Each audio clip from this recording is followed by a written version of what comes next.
সুপ্রিয় শিক্ষার্থীরা, unity education BD চ্যানেলটিতে তোমাদের স্বাগতম। আজ আমরা অষ্টম শ্রেণী স্বাস্থ্য সুরক্ষা বইয়ের পৃষ্ঠা নং 13 এর আমাদের কাজ ও খাদ্য নিরাপদ রাখতে এ কাজের প্রভাব সম্পর্কে এই ছকটি পূরণ করব। ছকটিতে উৎপাদন ও প্রক্রিয়াকরণ, প্রস্তুতি, পরিবেশন ও খাবার সংরক্ষণে ছকগুলো দেওয়া আছে, আমরা পূরণ করব। চলো এখন আমরা এই ছকগুলো পূরণ করি।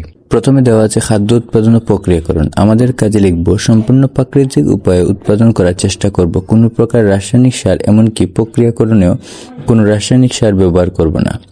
খাবার নিরাপদ রাখতে এ কাজের প্রভাবে লিখব এতে খাবারে সম্পূর্ণ ভেজাল মুক্ত থাকবে এবং এই খাবারে খেলে শরীরে কোনো প্রকার রোগ সৃষ্টি হবে না। এই খাবার খেলে শরীর সুস্থ থাকবে এবং রোগ প্রতিরোধ ক্ষমতা বাড়বে। প্রস্তুতিতে লিখব খাবার প্রস্তুতির ক্ষেত্রে নিয়ম মেনে প্রস্তুত করব। খেয়াল রাখবো যাতে খাবারের প্রস্তুতির পুষ্টিগত মান নষ্ট না হয় এবং যতটা সম্ভব টাটকা থাকতে খাবার খাওয়ার চেষ্টা করব। এতে খাবারের পুষ্টিমান ও সুস্বাস্থ্য বজায় থাকে এবং শরীরের প্রয়োজনীয় খাদ্য যেমন শর্করা, ভিটামিন, আয়রন, খনিজ সম্পদ, আমিষ ইত্যাদি পূরণ করে, যা আমাদের শরীরে কার্যকর প্রভাব ফেলে।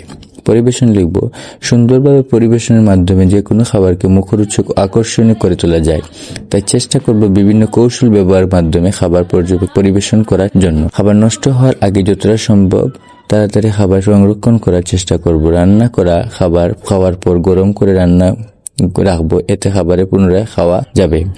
খাবার সংরক্ষণ লিখব খাবার নষ্ট হওয়ার আগে যতটা সম্ভব তাড়াতাড়ি খাবার সংরক্ষণ করার চেষ্টা করব। রান্না করা খাবার খাওয়ার পর গরম করে রাখবো, এতে খাবার পুনরায় খাওয়া যাবে। এতে খাবার সহজে নষ্ট হয় না, খাবারের পুষ্টিগুণ অক্ষুণ্ণ থাকবে, খাবার অপচয় রোধ হয়।